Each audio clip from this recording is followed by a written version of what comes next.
जरा सोचो, एक आदमी का शरीर अचानक से गायब होने लगे। कुछ ऐसा ही होता है हमारी आज की इस कहानी में। कहानी की शुरुआत होती है बॉब नाम के एक आम आदमी से, जो एक छोटे से शहर की एक मिल में काम करता था। वो अपनी पत्नी डार्ला और बेटी ईवा से अलग रहता था। अब ईवा बड़ी हो रही थी और इसकी अपनी माँ से दूरियां बढ़ने लगी, जिससे डार्ला काफी परेशान थी। फिर एक दिन डार्ला ने बॉब को फोन करके ईवा के बारे में बताया और इसे ईवा से बात करने को कहा, मगर बॉब ने कहा वो इनसे कोई रिश्ता नहीं रखना चाहता। खैर, अपनी बेटी के बारे में सुनकर परेशानी तो इसे भी हो रही थी, इसलिए वो मन बहलाने के लिए एक बार में चला गया। वहाँ इसे एक डीलर दिखाई दिया। बॉब इस डीलर से मिला। इसने कहा इसके बॉस नेल्सन को एक ऐसे आदमी की जरूरत है जो खुफिया तरीके से इसका सामान एक जगह से दूसरी जगह पहुँचा सके। इसके बाद डीलर से कुछ सामान खरीदा। इसके बढ़ते दाम सुनकर बॉब दंग रह गया। खैर, फिर काम पर बॉब खराब मशीन की जांच कर रहा था। इसके ब्लेड्स में झांकते हुए न जाने वो कहाँ खो गया था। तभी अचानक इसके एक साथी ने इसे आवाज दी। वो पीछे हट गया। बाद में बॉब ने अपने बॉस से कहा इसे कुछ दिनों की छुट्टी चाहिए। वो अपना सामान बांध कर निकल पड़ा, लेकिन रात होने पर अचानक इसे काफी कमजोरी महसूस होने लगी। इसकी गाड़ी सड़क से हटकर पुल से जा टकराई। जैसे तैसे बॉब की जान बची। बॉब ने नेल्सन को फोन करके खबर दी। फिर वो पास के कैफे में गया और सीधा वॉशरूम में पहुंचा और इसने फटाफट अपने हाथों से खून साफ किया। फिर अपने पेट का जख्म देखा। तब हम देखते हैं कि इसके पेट की स्किन तो गायब हो चुकी थी। फिर बॉब ने अपनी मरहम पट्टी की और जल्द ही नेल्सन वहां आ गया। बॉब के पास गाड़ी ठीक करवाने के पैसे नहीं थे, इसलिए नेल्सन ने कहा अगर वो इसका सामान पहुंचाने का काम करेगा तो नेल्सन इसकी गाड़ी ठीक करवा देगा। आखिरकार बॉब मान गया और नेल्सन इसे अपने साथ घर ले आया। फिर नेल्सन ने पास के एक जंगल में जाकर एक भालू को गोली मारी और फिर इसका सर एक डब्बे में रख दिया। फिर अगले दिन इसने ये डब्बा बॉब को दिया। असल में इस डब्बे में भालू के अंग थे, जिनकी काला बाजारी की जा रही थी। बॉब ने देखा कि इसकी गाड़ी ठीक हो गई थी और वो तुरंत ही काम पर निकल गया। फिर वो शाम को डार्ला के घर पहुंचा तो डार्ला ने बताया कि ईवा आज रात अपने दोस्तों के यहाँ रुकेगी। अगली सुबह बॉब वो डिब्बा पहुंचाने के लिए निकला तो ईवा घर लौट आई। ईवा ने इस पर काफी गुस्सा होते हुए कहा इतना समय गायब रहने के बाद अब वो लौटकर क्यों आया है। खैर, ईवा के जाने के बाद बॉब डिब्बा पहुंचाने एक आदमी की दुकान पर पहुंचा। इस आदमी ने बॉब को सलाह दी कि नेल्सन के साथ काम करना खतरे से खाली नहीं है। बॉब ने चुपचाप इसे डब्बा दे दिया। फिर इस आदमी को एहसास हुआ कि बॉब की तबीयत ठीक नहीं है, इसीलिए इसने बॉब को खास चाइनीज दवाई का डब्बा दिया। बाद में बॉब घर लौटा तो ईवा ने इसकी बिगड़ती तबीयत के बारे में पूछा और बॉब ने झूठ बोलकर कह दिया कि इसे काम पर चोट लग गई थी। फिर ईवा ने इससे अपने दादा की जानलेवा बीमारी के बारे में पूछा, जिस पर बॉब ने जवाब न देते हुए बात घुमा दी। खैर, थोड़ी देर बाद ईवा अपने दोस्तों से मिलने चली गई। रास्ते में वो एक चाइनीज दुकान पर रुकी। ईवा को भी शायद कोई बीमारी थी जिसके बारे में वो दुनिया को नहीं बताना चाहती थी। जहाँ मौजूद एक औरत ने इसे कुछ दवाइयाँ दिखाई। पास के कमरे में बैठे डॉक्टर से मिलने को कहा, लेकिन ईवा किसी डॉक्टर से मिलने के लिए नहीं मानी, बस एक चाय का डब्बा लेकर वहां से चली गई। ईवा अपने दोस्तों से मिली तो उन्होंने एक सुनसान पड़े मेंटल हॉस्पिटल में घूमकर आने का फैसला किया। वहां घूमते हुए वो भूत प्रेत की बातें करके मजाक करने लगे। ईवा ने कहा कि इसके दादा एक समय पर यहाँ पर भर्ती थे, मगर ईवा के पैदा होने से पहले ही वो चल बसे। ईवा इनके कागजात ढूंढकर इनकी बीमारी के बारे में जानना चाहती थी। चलते चलते वो बेसमेंट में पहुंचे, जहाँ इन्हें सफेद कपड़े में एक शरीर लिपटा हुआ दिखा, लेकिन इनके आने की आहट सुनते ही वो इंसान अचानक से गायब हो गया। अचानक ईवा की एक सहेली डर गई। इसने ईवा का हाथ पकड़ा, मगर फिर इसने देखा कि ईवा का हाथ बीच से गायब था। ये देखकर वो इतना ज्यादा डर गई कि चिल्लाते हुए भाग निकली। इधर डार्ला और बॉब मिलकर ईवा की बचपन के किस्से याद कर रहे थे। फिर अगली सुबह डार्ला ने देखा कि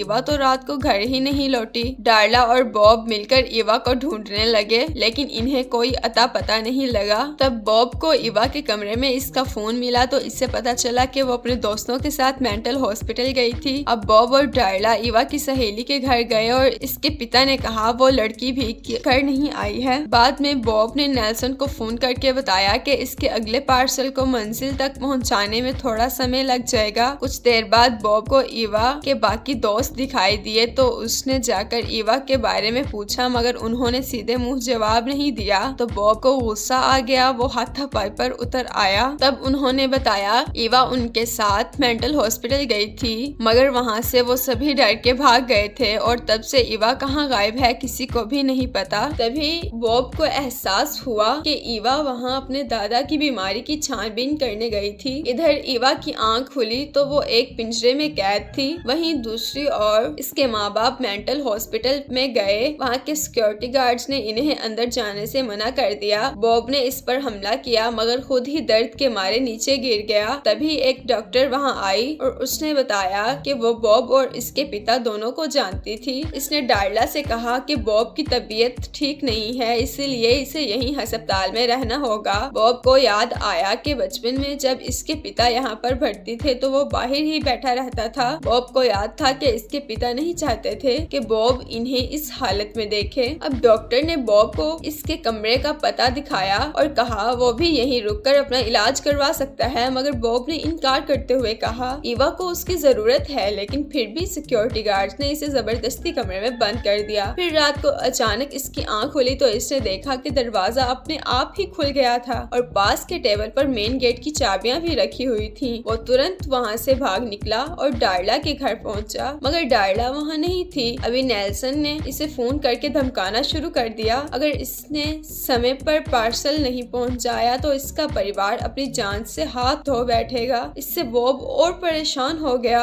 ईवा की सहेली के घर पहुंचा। वो लड़की अब घर वापस आ गई थी। इसने बॉब को बताया कि वो ईवा का सच जान चुकी है क्योंकि इसने ईवा का गायब हाथ देख लिया था। फिर इसने बॉब को ईवा का एक बैग लौटाया और बॉब को इसमें चाइनीज चाय का एक डिब्बा मिला। इसे याद आया कि वो वैसा ही डब्बा है जैसा इस दुकानदार ने इसे दिया था। अब बॉब सीधा उस दुकानदार के पास पहुंचा। इससे अपनी लापता पत्नी और बेटी के बारे में पूछा। इस आदमी ने कहा हालांकि वो गैर कानूनी धंधे करता है, लेकिन वो भी एक पिता और एक पति है, वो कभी किसी इंसान को अगवा नहीं कर सकता। फिर इसने बॉब को इस चाइनीज दुकान के बारे में बताया। वहीं हम देखते हैं कि कुछ अनजान लोग ईवा की जांच कर रहे थे। वो इसके जख्मों को कुरेद रहे थे जिससे ईवा को भयानक दर्द हो रही थी। कुछ ही समय में वो बॉब इस चाइनीज दुकान पर पहुंच जाता है और वहां मौजूद औरत से अपनी लापता बेटी के बारे में पूछता है। वो औरत थोड़ी घबरा गई, लेकिन इसने बॉब को सच नहीं बताया। तभी बॉब की नजर दुकान के पीछे मौजूद ईवा की साइकिल पर पड़ी और इसने अपनी टोपी उतार दी। इसके आधे सर को गायब देखकर औरत के तो जैसे होश ही उड़ गए। वो समझ गई थी कि ईवा भी बाप के जैसी ही है। इसने अचानक डॉक्टर के कमरे की तरफ देखा। बॉब इशारा देखते ही कमरे की तरफ चला गया। रास्ते में इसने अपने कपड़े उतार दिए। फिर वो बेसमेंट में पहुंचा जहां इसे डॉक्टर और उसके असिस्टेंट मिले। इसने तुरंत ही उन पर हमला कर दिया और ईवा को रिहा करने की मांग की। तभी इसे पिंजरे से ईवा की आवाज सुनाई दी। बॉब इसके पास गया।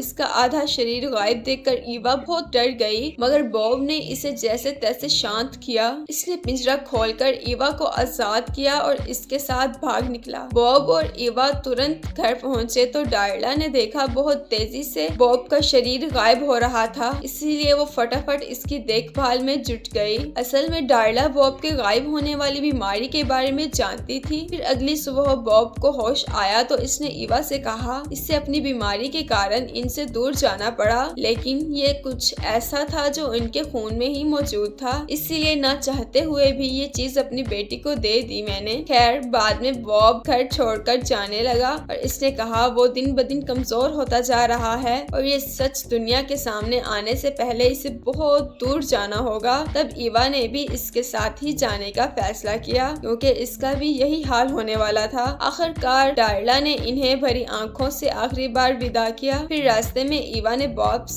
से कई सवाल पूछे तो बॉब ने कहा वो अपने परिवार पर बोझ नहीं बनना चाहता था, इसीलिए वो सबसे दूर चला गया। ईवा ने कहा वो अपने पिता के साथ हर खोया हुआ लम्हा बताना चाहती है। खैर जल्द ही वो इस जगह पर पहुंच गए जहाँ पर इसने पार्सल देना था। ईवा ने देखा कि उसके बाप का चेहरा गायब हो रहा है। ईवा ने फाउंडेशन से इसका चेहरा ढका और बॉब ने जाकर पार्सल एक आदमी को दे दिया। फिर जल्द ही वो बॉब के घर आ गए। बॉब ने ईवा को चाइनीज चाय वाला डिब्बा दिया। ईवा ने इसे चाय बनाकर दी। फिर बॉब ने कहा यहाँ वो शांति से रह सकते हैं क्योंकि यहाँ के लोगों को किसी के गायब होने से कोई फर्क नहीं पड़ता। वहीं दूसरी ओर जब नेल्सन ने पार्सल खोला तो इसमें तो बस लोहे की कीलें थीं। वहीं घर पर बॉब तेजी से गायब हो रहा था। आखिरकार इसने कहा कि इसके जाने का वक्त आ गया है। एक बार इससे मिलकर कुछ गलत करने की भी सोची, लेकिन एन वक्त पर इसने अपना इरादा बदल दिया। इधर नेल्सन जबरदस्ती बॉब के घर घुस आया और ईवा के सर पर बंदूक रखकर इसके पिता का पता पूछने लगा। ईवा ने कहा बॉब इसे घर बेचकर चला गया है, लेकिन नेल्सन जानता था कि बॉब का सामान अभी भी वहीं पर था, इसीलिए इसने बॉब की गलती की सजा ईवा को देने का फैसला किया। मगर अचानक किसी ने इसे धक्का दे दिया। तब ईवा को एहसास हुआ कि इसके पिता पूरी तरह गायब होने के बाद भी इसकी रक्षा करने आए थे। बॉब ने नेल्सन को जान से मार डाला। फिर बॉब ने ईवा से वादा किया कि वो कभी भी इसे अकेला नहीं छोड़ेगा। बाद में उन्होंने नेल्सन की लाश जंगल में फेंक दी, जहाँ एक भालू इसे खा गया। इधर ईवा ने दुकान से चश्मे खरीदे और गाड़ी में अपने पिता से बातें करने लगी। बॉब ने कहा कि इसके पिता नहीं चाहते थे कि बॉब इन्हें इस तरह देखे। बॉब को हमेशा से लगता था कि इसके पिता मेंटल हॉस्पिटल में मारे गए, लेकिन असल में तो इसे वहां से आजाद करवाने वाले इसके पिता ही थे। वो पूरी तरह गायब होने के बाद इतने सालों से इस अस्पताल में भटक रहे थे। वहाँ के लोग सोचते हैं कि शायद वो कोई भूत है। तभी